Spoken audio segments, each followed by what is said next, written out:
चलो देखो, आज हम लोगों को पढ़ना है इटली का एकीकरण। देखिए इटली के एकीकरण की विचार कैसे उत्पन्न हुआ नागरिकों में, इसको ध्यान से समझो आप। 14 जुलाई सन 1789 को फ्रांस क्या हुआ, आज़ाद हुआ, यानी फ्रांस में राजतंत्र का अंत हुआ और गणतंत्र लागू हुआ। गणतंत्र मतलब किसे कहते हैं, सरकार का एक रूप होता है जिसमें देश को न सार्वजनिक भावना से देखा जाता है न, या देश एक सार्वजनिक मामला माना जाता है, देश को एक सार्वजनिक मामला।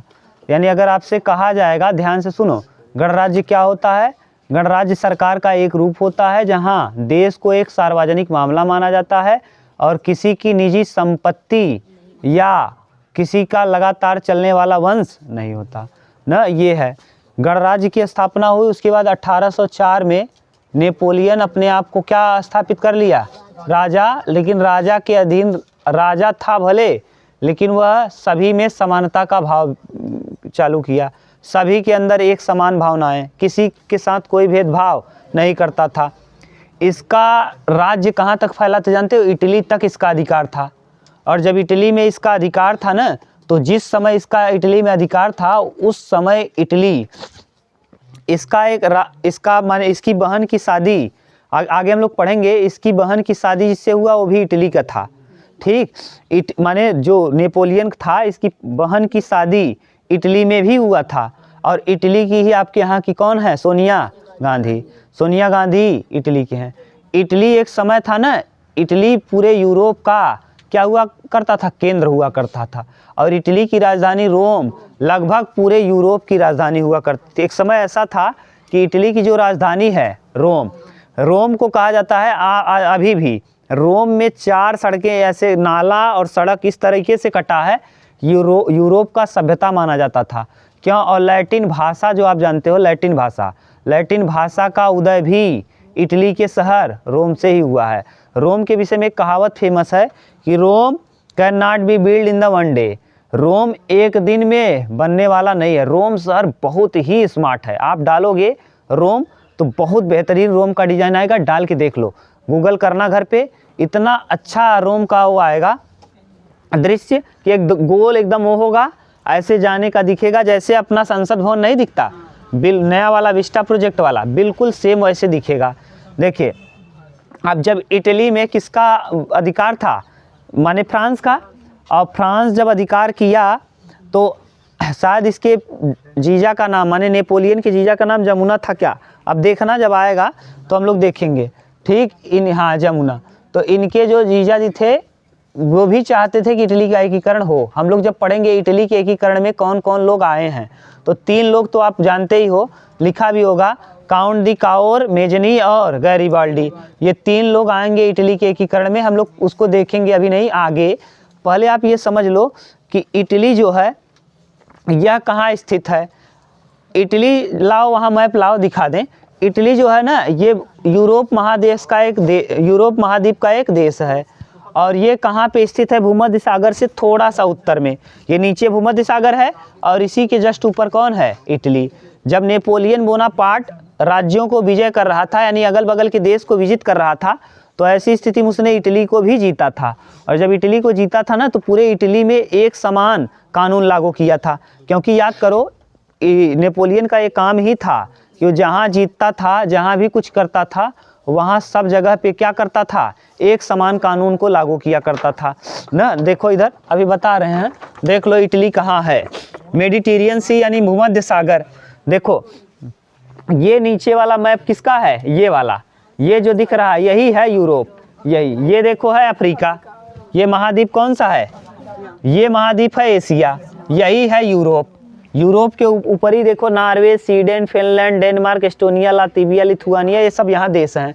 ये देखो ये है इटली, जैसे बनाए थे, ये देखो ऐसे यहाँ, ये ऐसे करके छोटा सा दिख रहा है, ये लाल रंग का इटली, यही है इटली। और इटली की राजधानी रोम यहाँ है।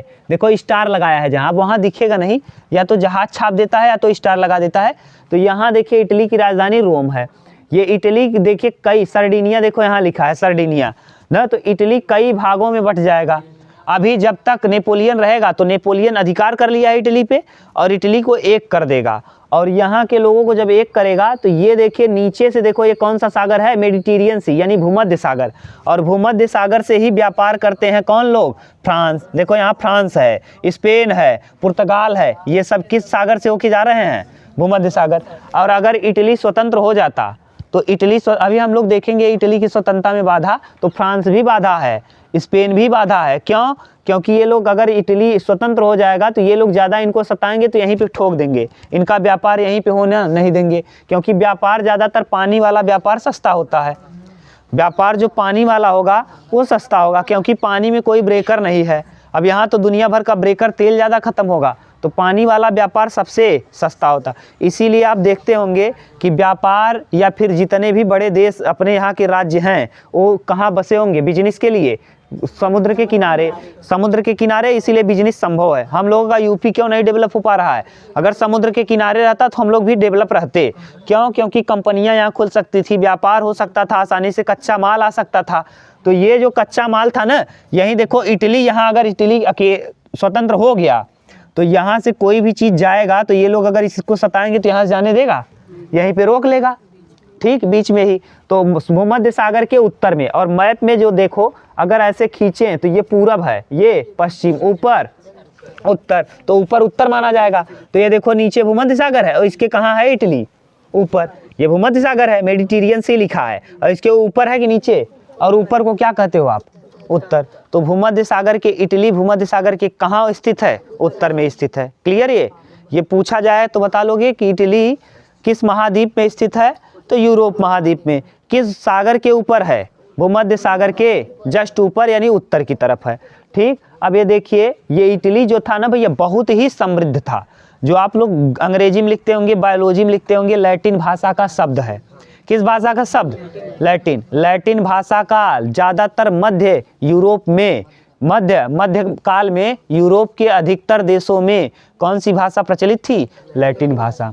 कौन सी भाषा, लैटिन। और पुनर्जागरण की शुरुआत भी माना जाता है इटली को। पुनर्जागरण की शुरुआत इटली, पुनर्जागरण की शुरुआत मध्यकाल में लैटिन भाषा किस देश से, इटली से। इटली किस महाद्वीप में, यूरोप महाद्वीप में। इटली किस महासागर के उत्तर में है, भूमध्य सागर के उत्तर में, भूमध्य सागर के।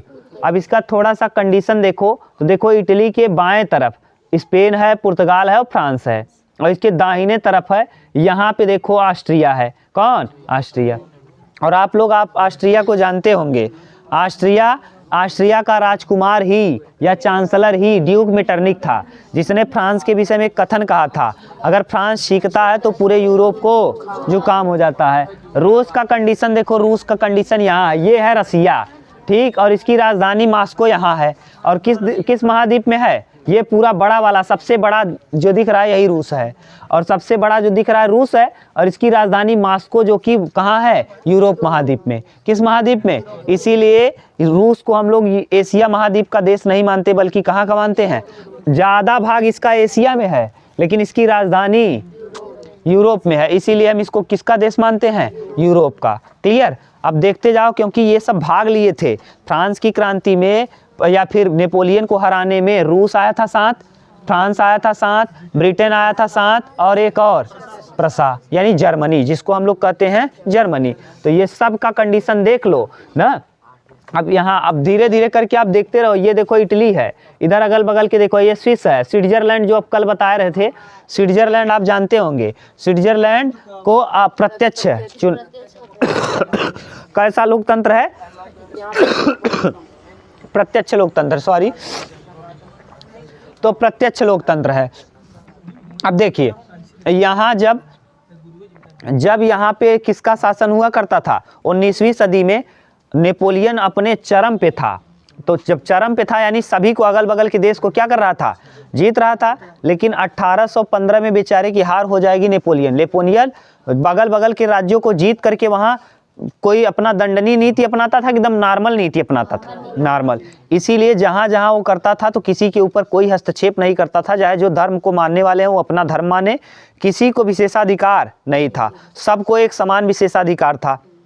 तो जब यहाँ इटली में उसने अधिकार किया, उसका अधिकार यहाँ भी था, कहाँ पर? इटली पर। इटली पे जब अधिकार किया था ना, तो यहाँ के नागरिकों के साथ कोई भेदभाव नहीं करता था। यहाँ के नागरिक आराम से रह सकते थे, खा सकते थे, किसी को कोई विशेषाधिकार नहीं था। इसीलिए आपसे प्रश्न पूछा जाएगा, ध्यान से सुनना। इटली के एकीकरण का वास्तविक संस्थापक किसे माना जाता है? नेपोलियन को। नेपोलियन ही तो उसके इन लोगों के माइंड में भरा कि स्वतंत्रता क्या होती है। पहले सुनो तब समझो। इन लोगों के दिमाग में कैसे आया कि पहले तो ये लोग दबे कुचले महसूस करते थे। जब नेपोलियन इटली को जीता तो यहाँ को अधिकार मिल गया, यहाँ के लोगों को स्वतंत्रता मिला। तब इन लोग, जैसे अब आप लोगों को रोज डेली दबा के रखें, एकदम दबा के रखें, आप मुझसे कोई प्रश्न पूछ सको, एकदम आओ बैठो जाओ, तो डर बना रहेगा कि नहीं? लेकिन एक दिन अगर 10 दिन 20 दिन या 1 साल तक खूब अच्छे से, आपके 15 दिन आपके साथ अच्छे से बात कर लें, तो आपका हैबिट खुल जाएगा। आराम से आप हमसे बात करोगे, और फिर हम आपको दबाना चाहेंगे तो आपको ख़राब लगेगा। बस यही हाल हो गया, क्योंकि इटली पे अधिकार था किसका? नेपोलियन का। और नेपोलियन जब इसको स्वतंत्र किया, यहाँ के लोगों को स्वतंत्रता पता चला, अपना अधिकार पता चला, तो ये लोग विद्रोह करना चालू कर दिए। जब इनके ऊपर दूसरा राज्य हुआ, क्योंकि नेपोलियन हारा, और जब नेपोलियन हारा तो फिर से कब्जा हो गया बुर्बो वंश का वहाँ पे। और यहाँ भी इटली को 8 टुकड़ों में बांट दिया गया। आपके किताब में 7 टुकड़ा दिया है, 8 टुकड़ा हम लिखेंगे। तो जब ये 8 टुकड़ों में बटा ना भैया, तो यहाँ के लोग अशिक्षित थे।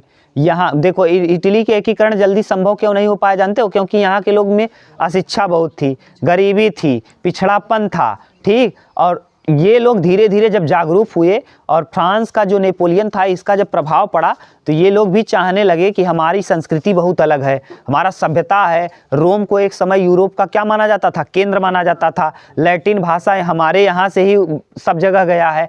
तो इन लोगों के मन में जब जागरूकता आई, पढ़े लिखे, तो ये लोग विद्रोह करना चालू कर दिए। और जब विद्रोह करना चालू कर दिए, तो इटली के एकीकरण में कौन कौन सी बाधाएं थी, इसको अब हमको देखना है। तो इटली के एकीकरण, अब पुनर्जागरण की शुरुआत, इटली पुनर्जागरण की शुरुआत मध्यकाल में लैटिन भाषा पूरे यूरोप महाद्वीप में कहाँ से? इटली से। यूरोप महाद्वीप माने एक समय था कि इटली की राजधानी रोम पूरे यूरोप की क्या हुआ करती थी? अब यहाँ के लोगों को लगा कि बताओ, हम लोग इतने धनवान थे कि पूरे यूरोप की राजधानी हमारे यहाँ थी, हम लोग इतने थे कि इसको लैटिन भाषा पूरे यूरोप में चल रहा था। सोचिए, तो इन लोगों के मन में आया कि बताओ, हम लोग इतने पहले इतने अग्रणी थे, और आज जब लोगों के अंदर क्या आया? राष्ट्रवाद आया। राष्ट्रवाद पनप गया किसकी वजह से? नेपोलियन। तो जब राष्ट्रवाद आया, तो लोग ये सोचने लगे कि इटली भी क्या हो जाना चाहिए? आज़ाद होना चाहिए। हम लोग किसी का अधीन नहीं रहेंगे, सबका एक समान शासन होना चाहिए। तो इटली जो था ना, ये नेपोलियन के बाद 1815 में नेपोलियन का हार हो गया वाटरलू के मैदान में। और जब 1815 में हारा, तो फिर से यहाँ 8 टुकड़ों में इटली बट गया। 8 टुकड़े क्या क्या थे? जब उसको आप समझोगे तब समझ में आएगा कि क्या क्या बाधाएं थी इटली के एकीकरण की, ठीक। अभी तक कोई कहानी में दिक्कत हो तो बताओ। तो अब अगर आपसे पूछे पुनर्जागरण की शुरुआत इटली से, पुनर्जागरण की शुरुआत इटली से। अब इटली से पुनर्जागरण की शुरुआत, अब जो पोप था, पोप का केंद्र कहाँ था? यानी जो केंद्र यूरोप के इसी रोम में, रोम से ही कैथोलिक धर्म जो था, कैथोलिक धर्म का उदय भी कहाँ से हुआ था? इटली के रोम से। और इसीलिए कहा जाता है कि Rome was not build in one day. Rome का निर्माण एक दिन में नहीं हुआ है। रोम को देखो, आप डाल के देखना अभी मैप पे, बहुत सुंदर होगा, इतना सुंदर होगा कि वहाँ के नाले नहरें जितने भी थे सब समकोण पे काटते थे। निकलोगे मकान से तो एकदम बेहतरीन था। रोम जैसे आपको कैसा दिखेगा ना, वर्तमान का जो विस्टा प्रोजेक्ट के तहत अपना संसद बना है वैसे ही, ठीक। अब आप बताओ, इटली जो है वो भूमध्य सागर के कहाँ स्थित है? उत्तर में। कहाँ स्थित है? उत्तर में। अब देखो, इटली जो है ना, जब हारा कौन बेचारा? नेपोलियन। तो नेपोलियन हारा, 4 देशों ने मारा था। कौन कौन? ऑस्ट्रिया के बाद ब्रिटेन, रूस, प्रसा। अब देखिए, ऑस्ट्रिया का राजकुमार चांसलर था, और वही चांसलर ड्यूक मेटरनिख ना, हाँ, इटली को लेगा। याद करो, ऑस्ट्रिया ही इटली का क्षेत्र ले लेगा, उत्तरी इटली। यानी इटली को 3 भाग में बांटेंगे, एक उत्तरी इटली, एक मध्य इटली और एक दक्षिणी इटली। तो उत्तरी इटली का भाग वहाँ लिखाए होंगे, जाके देखना। उत्तरी इटली को बांट के अब रख लेगा कौन? खुद ऑस्ट्रिया का राजकुमार ड्यूक मेटरनिख। अब समझो कहानी, अब आपको डिटेल में समझ में आएगा। अभी तक ये पहले का था। अब आपकी किताब में दिया होगा कि इटली कितने भागों में बटा है, 7 ना, लेकिन वास्तव में बटा है कितने, 8 पार्ट में। हम 8 का चित्र बना रहे हैं, तब आपको समझ में आएगा। यहाँ तक दिखेगा, देखो मैप में, उसमें यहाँ हाथ जहाँ रखे हैं देखो, और ऊपर बताना, और ऊपर देख के पहले बताओ, और ऊपर हो जाए तो ठीक है, क्योंकि बड़ा चित्र बनेगा। यहाँ देख लो एक बार, यहाँ और फिर नीचे, यहाँ बस, और नीचे देख लो बस। चलो अब देखो इटली का चित्र बना रहे हैं हम। इटली का चित्र, हंसना मत, थोड़ा सा टेढ़ा मेढ़ा बनेगा, उससे क्या लेना देना अपने को। ये है, इधर इटली थोड़ा सा बड़ा रहेगा इस तरफ ना, इधर फैला हुआ है। ये मान लो ये इटली का है, एक भाग ऐसे अलग होगा यहाँ ना, इसे कहते हैं सरडिनिया। और इसी के ऊपर एक सरडिनिया है, ऐसे करके देखो, सरडिनिया होगा यहाँ, और यहाँ नीचे होगा सिसिली। क्या होगा, सिसिली। तो देखो हम लिख रहे हैं, ये सिसिली है, दिख रहा है कि नहीं, नहीं दिख रहा होगा शायद, और ऊपर करें, सिसिली। चलो कोई बात नहीं, आपको सिसिली ये लिखे हैं, सिसिली। यहाँ है सरडिनिया, सरडिनिया, सरडिनिया। यहाँ पे पिडमाउंट है, पिडमाउंट ना, ये पिडमाउंट है, पिडमाउंट ना। यहाँ पे परमा है, ये परमा है, वो परमा। लोम्बार्डी, लोम्बार्डी, और ये है वेनेसिया, ये वेनेसिया।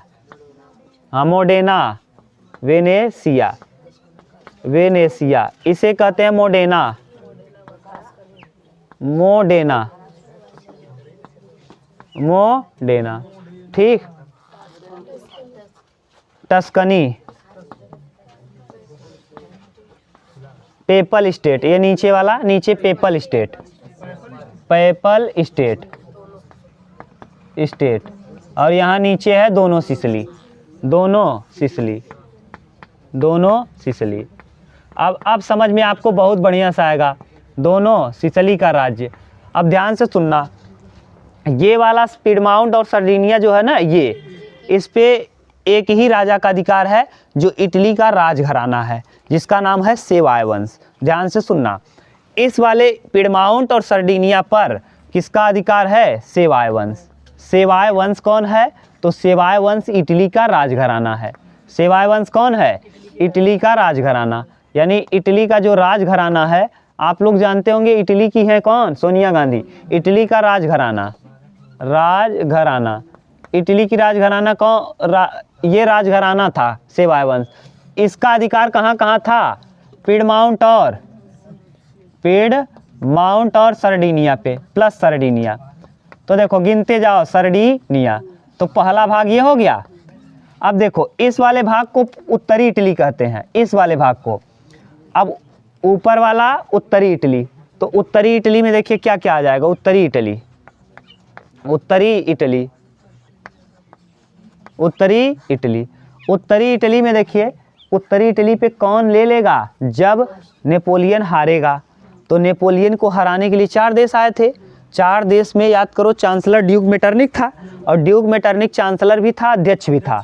उत्तरी इटली को किसने लिया था, हाँ, ऑस्ट्रिया, ऑस्ट्रिया का राजकुमार अध्यक्ष था, तो ऑस्ट्रिया का ही अधिकार था, ऑस्ट्रिया। और ऑस्ट्रिया का राजकुमार उस समय कौन था, ड्यूक मेटरनिक। इसी का कथन था कि फ्रांस सीखता है तो ड्यूक मेटरनिक, मेटरनिक, तो पूरे यूरोप को जुकाम हो जाता है, ड्यूक मेटरनिक। इसने देखो उत्तरी इटली पे कितने राज्यों पे अपना अधिकार किया था, देख लो पहले। ये देखो, ये जो है लोम्बार्डी, पूरा लोम्बार्डी, जितना है लोम्बार्डी, इसको छोड़ के बाकी सब, लोम्बार्डी, वेनेसिया, वेनेसिया, परमा, मोडेना, परमा, मोडेना, मोडेना, टस्कनी, टस्कनी, इतने राज्यों पे किसका अधिकार है, ये, हाँ, इस इतने पे इतने को कहा जाता है उत्तरी। और जो नीचे वाला बच गया पेपल स्टेट, और ये ना दक्षिणी इटली के अंतर्गत आता है। किसके अंतर्गत? तो इसको इटली को आप कितने भाग में बांटेंगे? क्योंकि इटली का जो मैप है थोड़ा सा लंबा है, तो ऊपर वाला उत्तरी इटली, बीच वाला मध्य और नीचे वाला दक्षिणी इटली।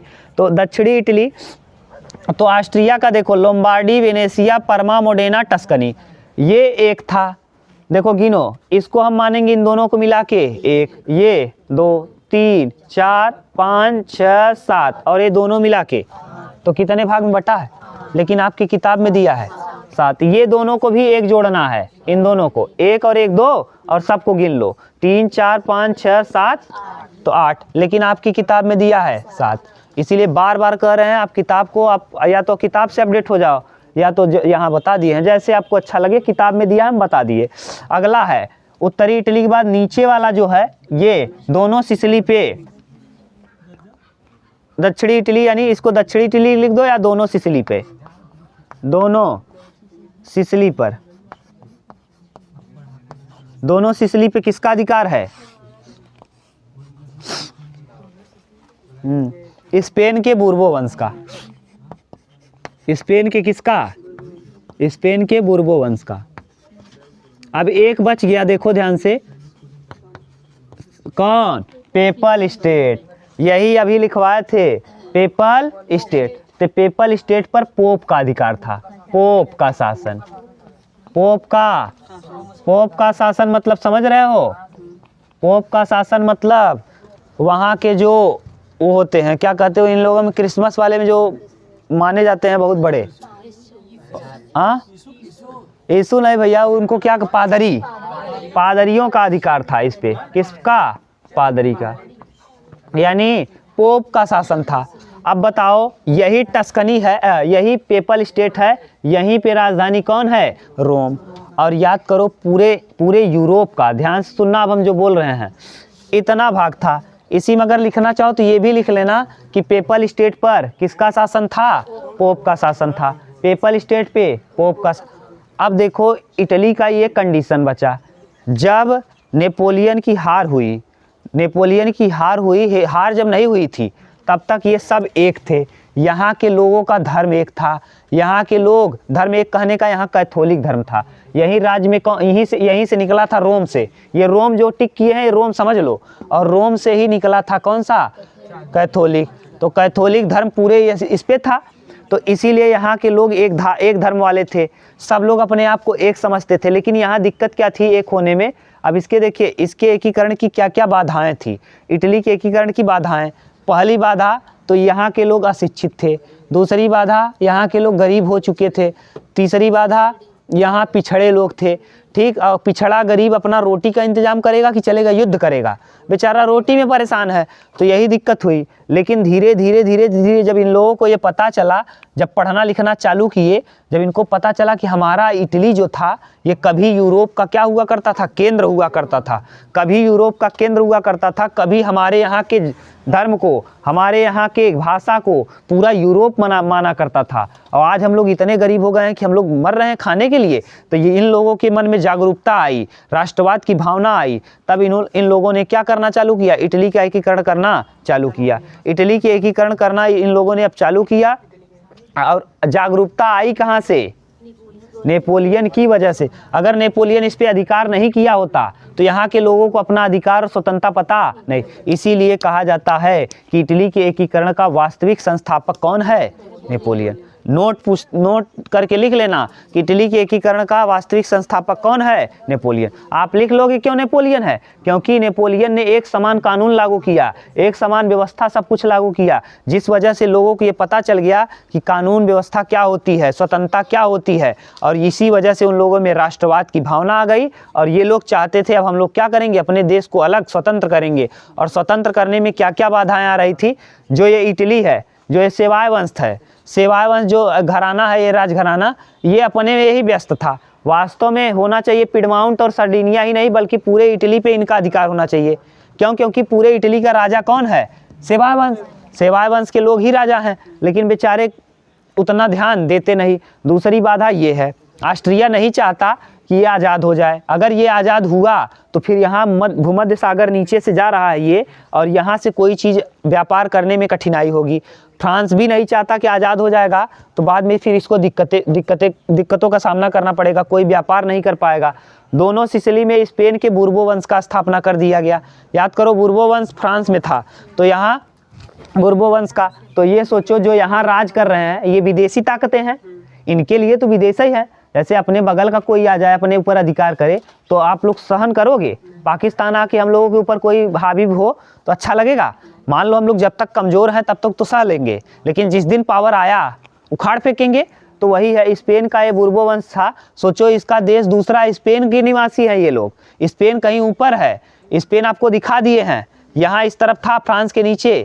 स्पेन, पुर्तगाल, फ्रांस स्पेन का ही निवासी था, जिसने खोज की थी किसकी? उत्तरी अमेरिका की ना। कौन था? Columbus, Christopher Columbus, 1492। ठीक, और बगल उसी के पुर्तगाल है ना, जिसकी राजधानी लिस्बन है। अब यहाँ से देखो, ये नहीं चाहता था कि हम यहाँ से हटें। पहली बाधा तो कि दोनों सिसिलियों पे जिसका अधिकार था, किसका अधिकार है? ये नहीं चाहता था कि इतना दिन मलाई बैठ के खाए बा।